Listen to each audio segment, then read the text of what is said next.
되어야 합니까? 라는 제목으로 함께 하나님 말씀 나누도록 하겠습니다.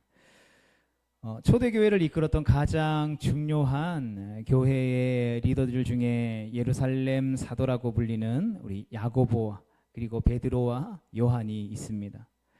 성경에 보면 이들이 남긴 편지가 있는데 교회가 세상으로부터 오는 온갖 종류의 유혹과 시험을 어떻게 이겨내면서 바른 신앙을 지켜야 하는지를 기록한 야고보서 그리고 베드로 전서 후서 그리고 요한 1서와 2서와 3서가 바로 그것입니다. 우리는 유다서와 더불어서 예루살렘 사도들이 기록한 이 편지들을 바로 공동서신이라고 부릅니다. 특정한 교회의 특정한 문제를 다루었던 바울이 기록했던 그 서신서들과는 달리 이 편지들은 모든 보편적인 교회에 공통적으로 적용되는 신앙의 일반적인 규범과 원리를 다루고 있기 때문이죠. 안타깝게도 오늘날 교회는 세상을 해석하고 또 세상 속에서 바른 믿음을 발휘하는 힘을 담고 있는 이 공동서신을 어쩌면 너무 홀대하고 있는 것은 아닌지 생각해 보게 됩니다. 그 결과로 교회가 세상을 믿음으로 이겨내지 못하고 있는 것이죠. 그러니까 영적인 차원은 빼고도 도덕과 상식 수준에서도 전혀 세상을 납득시키지 못하고 있으며 교회가 세상을 염려해야 함에도 불구하고 오히려 세상이 교회를 걱정하고 지도하는 처참한 형편이 되고 말았다라는 것이죠. 공동서신을 더 많이 읽고 세상 속에서 교회와 성도의 모습이 어떠해야 하는지를 우리가 생각해보고 또 고민해보고 또 그것들을 통하여서 답을 찾고 또 실천해 나가야 할 때인 줄 믿습니다.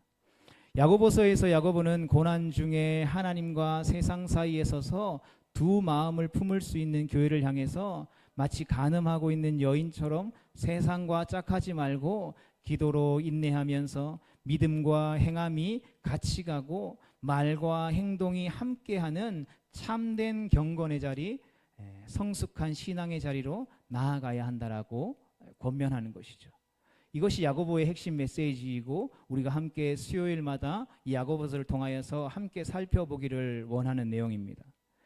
베드로 전서는 하나님께서 여러 가지 시험을 통해서 교회와 성도들의 구원을 보호하고 계시기 때문에 믿음으로 살아가는 성도의 삶에 있어서 시험이 오는 것을 이상하게 여기지도 말고 고난 중에 오히려 선한 행실을 통해서 하나님께 영광을 드러내는 거룩한 제사장 나라로 서 있어야 한다라고 권면했습니다. 그리고 그렇게 살려면 이 세상을 흠모할 것이 아니라 이 세상을 마치 나그네처럼 지나가는 행인같이 지나가는 자세로 대해야 한다라는 것이 바로 베드로 전서의 가르침인 것이죠. 그렇다면 우리가 계속해서 살펴보고 있는 베드로 후서의 주제는 무엇입니까? 야고보서가 하나님과 세상 사이에서 두 마음을 품고 있는 교회를 다루고 또 베드로 전서가 세상 속에서 바른 교회의 모습을 다룬다면 이 베드로 후서의 말씀은 교회 속에 들어와 있는 세상을 다루고 있는 것이죠. 그런 점에서 오늘날 교회에 가장 필요한 말씀은 이 베드로 후서가 아닌가 생각해 보게 됩니다. 오늘날 교회의 현실이 어떻습니까?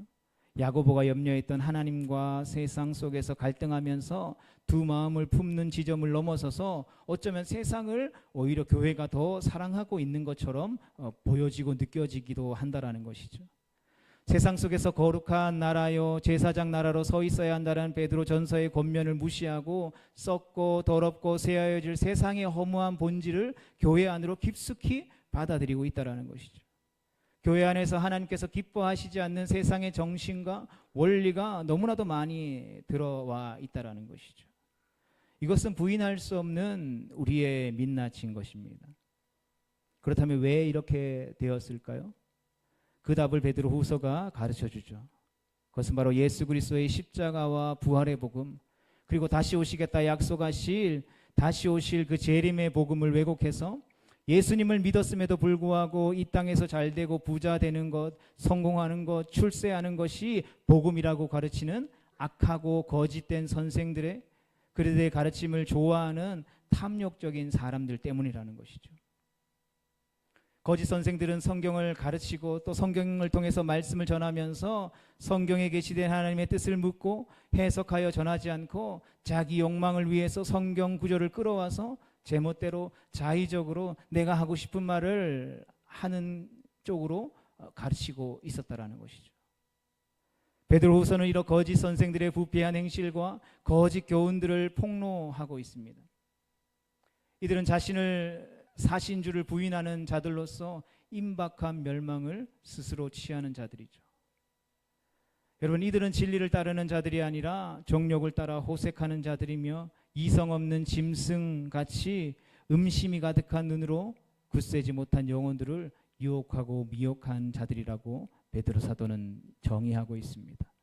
나아가 이들은 물 없는 샘과 같으며 광풍에 밀려가는 안개와 같고 토하였던 것을 다시 먹는 개와 같으며 씻었다가 다시 더러운 구덩이에 눕는 돼지와 같은 자들이라고 적나라하게 이들의 정체를 폭로하고 있죠. 무엇보다도 이들은 다시 오시겠다 약속하신 주님의 재림을 조롱하면서 이 땅에서 잘 먹고 잘 사는 것이 최고의 복이라고 떠드는 사람들이라는 것이죠. 예나 지금이나 이들과 이들을 따르는 어리석은 교인들 때문에 교회의 영광은 땅에 떨어지고 하나님의 이름은 모욕을 당하며 수많은 하나님의 양무리들이 고통 중에 실족하여 교회를 떠나고 있다는 것이죠.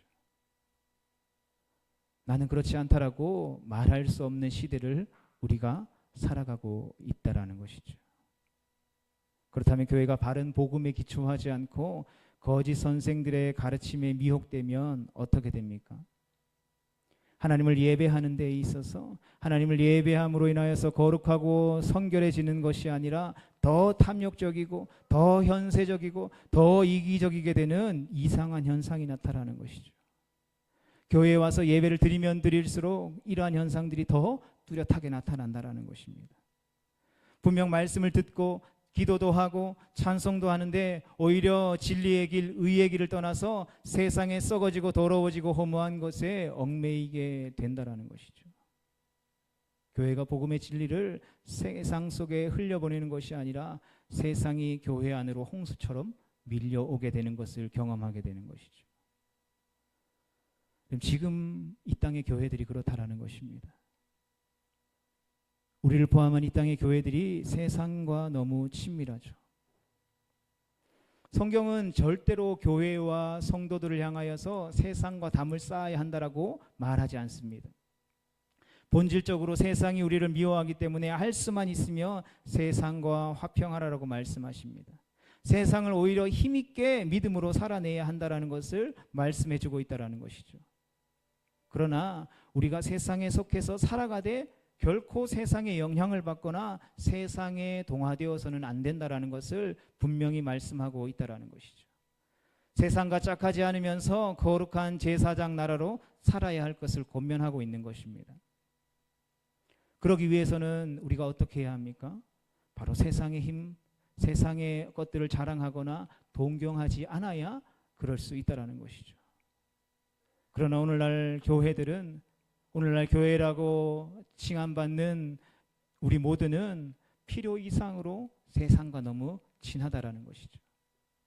그 힘을, 그 명예를, 그 권력을 너무나도 자랑거리들을 동경하고 있다라는 것이죠.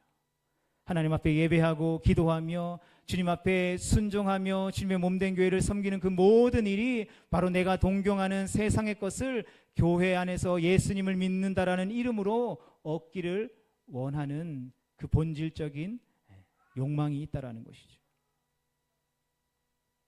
세상에서 잘되고 행복하고 즐겁게 사는 것이 교회의 가장 큰 관심이 되었다라는 것이죠. 하나님도 그것을 위해서 존재하는 한낱 세상에 별반 다를 것 없는 신으로 전락해 버렸다라는 것이죠. 세상에서 조금만 잘 되면 모든 사람들이 우러러보며 믿음의 사람이라고 칭송합니다. 아무도 보지 않는 곳에서 믿음으로 몸부림치며 피 흘리기까지 죄와 싸우는 사람들은 관심 없어 한다라는 것이죠. 여러분, 이것이 오늘날 이 땅의 교회의 모습이라는 것입니다. 그 결과 어떠한 일이 발생합니까? 성경의 진리가 성도들 안에 낯설게 느껴지는 어처구니 없는 현상이 발생한다라는 것이죠. 예수님만 믿어야 됩니다라고 이야기하는 성도들에게 그 복음이 진리가 낯설게 느껴진다라는 것입니다.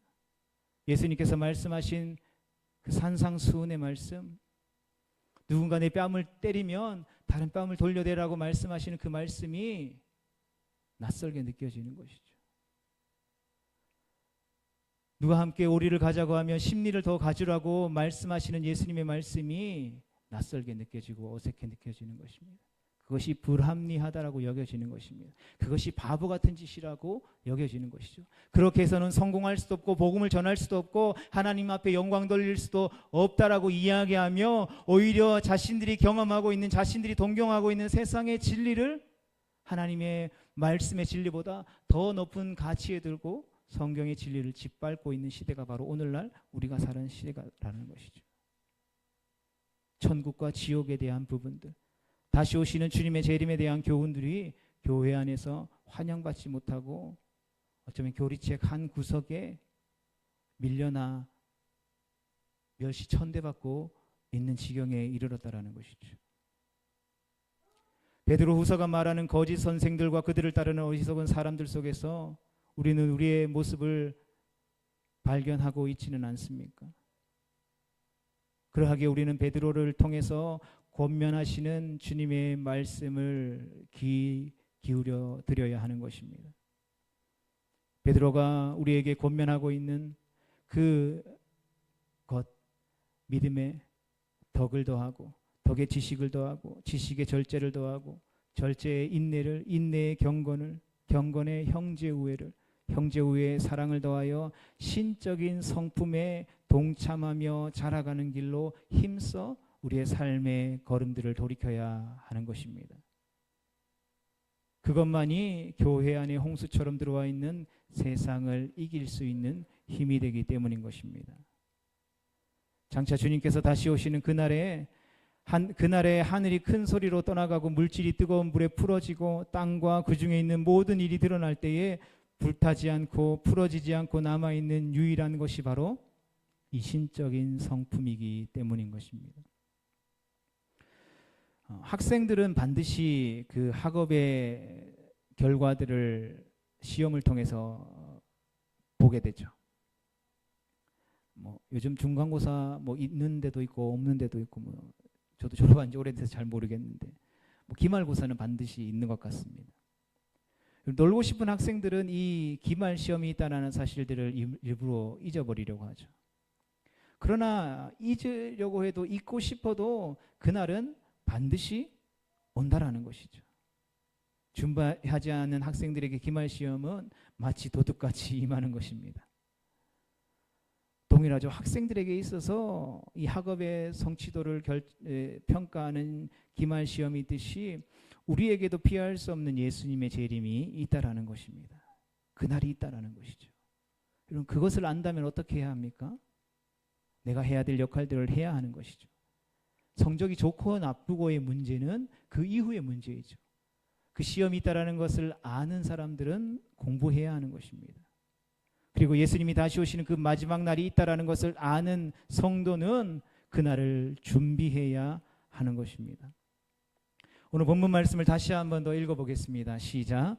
그러나 주의 날이 도둑같이 오리니 그날에는 하늘이 큰 소리로 떠나가고 물질이 뜨거운 불에 풀어지고 땅과 그 중에 있는 모든 일이 드러나리로다. 이 모든 것이 이렇게 풀어지리니 너희가 어떠한 사람이 되어야 마땅하냐? 거룩한 행실과 경건함으로 하나님의 날이 임하기를 바라보고 간절히 사모하라. 그날에 하늘이 불에 타서 풀어지고 물질이 뜨거운 불에 녹아지려니와 우리는 그 약속대로 의가 있는 곳인 새하늘과 새 땅을 바라보도다. 그러므로 사랑하는 자들아, 너희가 이것을 바라보나니 주 앞에서 점도 없고 흠도 없이 평강 가운데에서 나타나기를 힘쓰라. 아멘.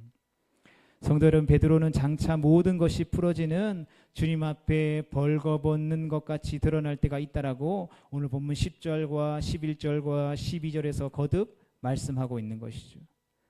그리고 그렇기 때문에 질문하고 있는 것입니다. 단호하게 우리를 향하여서 질문하고 있는 것이죠. 무엇을 질문합니까? 어떠한 사람이 되는 것이 마땅하냐라고. 마땅하다라는 말은 그렇게 되어야 하고 그럴 수밖에 없으므로 다른 길이 없다라는 것을 말해주고 있다라는 것이죠. 성도 여러분, 주의 재림이 있다면 우리는 어떤 사람이 되어야 합니까? 우리는 어떤 사람이 되어서 무엇을 준비해야 합니까? 거룩한 행실과 경건함으로 그날이 임하기를 바라보고 간절히 사모해야 하는 것입니다. 예수 그리스도께서 도둑같이 오시는 그날에 세상에 있는 모든 것이 불에 타고 풀어지고 없어질 때에 새하늘과 새 땅을 바라보고 사모하면서 주 앞에 점도 없고 흠도 없이 나타나기를 힘써야 한다라고 베드로 사도는 권면하고 있는 것이죠. 이것이 이 시대를 살아가는 성도에게 말해주고 있는 성경의 진리인 것입니다. 이렇게 되고 이렇게 될 수밖에 없기 때문에 이렇게 사는 것 외에는 다른 길이 없다라는 것이죠. 아멘이십니까? 그렇다면 우리가 정말 진지하게 이 말씀 앞에, 진리의 말씀 앞에 영원히 1.1핵도 사라지지 않고 반드시 성취되어지는 이 약속의 말씀 앞에 우리는 진지하게 질문해 볼 수 있어야죠. 주 앞에 모든 것이 불타고 벌로 벗은 것처럼 드러날 때에 오직 거룩한 행실과 경건함만이 남는다라는 것이 진리라면 우리의 삶은 이 지금 이대로 과연 괜찮은 것입니까? 다시 오실 주님께서 지금 하늘과 땅을 다 불태우고 가져다 주실 의가 있는 곳, 새 하늘과 새 땅에 지금 우리가 살아가고 있는 삶이 과연 어울립니까? 다른 모든 것이 우리의 삶 가운데 다 사라져버리고 잃어버린다 해도 거룩한 행실과 경건만은 우리가 지킬 수 있어야 하지 않겠습니까? 만약 교회에서 예배를 드리는데 조금 있다가 우리가 드리는 이 교회 건물이 불타고 무너진다라면 우리는 어떻게 해야 되겠습니까? 모든 것을 멈추고 당장 밖으로 쫓아나가야 되겠죠. 근데 저만 제일 먼저 뛰쳐나가면 될까요? 집사님들 그냥 여기 있으라 하고 저 혼자 나가면 될까요? 같이 나가야 되는 거죠. 이 마지막 시대는 나 혼자 경건하고 거룩한 행실로 준비하는 것이 전부가 되어서는 안 될 이유가 바로 여기 있는 것이죠. 사람은 누구나 무엇인가를 기대하면서 바라보면서 삶을 살아갑니다. 그리고 그 사람이 누구인지 어떠한 사람인지를 알려면 그가 바라고 기대하고 소망하는 것이 무엇인지 물어보면 되죠. 그리고 그것을 위해서 삶에서 어떠한 행동들을 하고 있는지를 보면 되는 것입니다. 성도의 기대와 소망은 무엇입니까? 베드로는 단호하고도 분명하게 다시 오실 그 예수님, 그 예수님이 오셔서 우리를 이끌어 주실 새 하늘과 새 땅이 바로 우리의 기대와 소망이 되어야 한다는 것이죠. 성도들, 우리에게 이 소망이 있습니까? 다시 오시는 주님께서 가지고 오실 새 하늘과 새 땅과 새 예루살렘에 대한 기대가 있냐라는 것이죠. 성경은 이 세상이 마지막을 향해 달려가고 있다라고 증언합니다. 언젠가는 끝이 있다라는 것을 말하고 있습니다. 지금 우리가 눈으로 보고 손으로 만지는 이 세상이 주님께서 다시 오시는 그날에 주님의 권능에 의해 불타고 사라질 것이다라는 것이죠. 우리의 경건과 거룩한 행실이 억지로 하는 의무나 책임이 아니라 기다림과 소망이 되어야 하는 이유는 바로 지금과는 하늘과 땅과는 비교할 수 없는 새 하늘과 새 땅이 우리 가운데에 예비되어져 있고 준비되어져 있기 때문인 것입니다. 주님께서 다시 오시는 그날 우리가 죄로 망쳐놓은 이 세상을 하나님이 온전하게 회복하실 것입니다. 그 새로움은 단지 조금 좋아지는 정도가 아니죠. 그 회복과 새로움은 단지 조금 변화되어지는 것을 의미하는 것이 아니죠. 우리가 맛보고 경험해보지 못한 전혀 다른 질서요 완전한 새로움을 의미하는 것입니다. 여전히 하늘과 땅이라는 면에서 지금 하늘과 땅은 땅과 연속적이되 다시는 죄와 죽음이 없고 사단의 유혹과 도전이 없으며 그들이 주도하는 허무함과 거짓이 없고 하나님의 진리와 생명으로 충만한 완전한 새 하늘과 새 땅이라는 점에서 불연속적인 것입니다. 그리고 본문 13절에서는 그 좋은 새 하늘과 새 땅을 의가 있는 곳이라고 표현하고 있습니다. 새하늘과 새 땅은 의가 있는 나라입니다. 성경이 말하는 의는 무엇입니까? 바른 관계를 의미하죠. 하나님과의 바른 관계, 나와의 바른 관계, 다른 사람과의 바른 관계, 세상과 역사와 자연과의 바른 관계. 내가 관계하는 모든 관계가 하나님의 말씀대로 바르게 이루어지는 것이 바로 의인 것이죠. 성도 여러분, 그런데 이 의가 그리스도 안에서 이미 우리에게 주어진 줄 믿습니다. 그러나 지금 죄와 더러움과 썩어짐과 허무함이 지배하는 이 세상에서 이 의가 온전히 실현될 수 없어서 우리는 늘 의에 줄이고 목이 마른 것이죠. 그러나 이 의가 온전해지는 날이 그날이 온다라는 것입니다. 하나님과 지체들과 점도 없이 흠도 없이 바르게 사랑하며 살 수 있는 그날이 온다라는 것입니다. 우리는 그날을 기다리고 있습니까? 우리 마음 가운데 그 날을 사모하고 있습니까? 마치 신부가 단장을 하고 신랑을 기다리고 있는 것처럼 우리는 그 날을 기다리고 기대하며 사모하고 있습니까? 지금 우리의 마음이 그날을 기다리고 있든지 사모하고 있든지 상관없이 베드로 사도는 분명하게 우리 가운데에 권면하고 있습니다. 성도는 그날을 사모하고 기다리면서 믿음의 덕을 더하고 덕의 지식을 더하고 절제와 인내와 경건과 형제 우애와 사랑을 더하면서 거룩한 행실과 경건함으로 준비하는 삶을 살아야 한다라고. 사랑하는 성도 여러분, 오늘 이 베드로 사도의 권면, 진리의 말씀이 되신 하나님의 말씀이 우리 가운데 던지고 있는 질문, 어떠한 사람이 되어야 마땅하냐는 이 성경의 질문에 대한 우리의 답이 결코 낯설고 어색하여서 준비되지 못하는 그러한 비극적인 결말의 내용이 되지 않기를 간절히 소망합니다. 우리 모두가 주님이 우리 가운데에 요구하시는 거룩하고 정결한 그리스도의 신부되어 다시 오시겠다 약속하신 주님의 오실 길을 예비하며 그날을 기대하고 소망하며 믿음으로 부르신 삶의 자리 가운데 최선을 다해 승리하는 거룩하고 복된 성도 되어질 수 있기를 주님의 이름으로 축복합니다.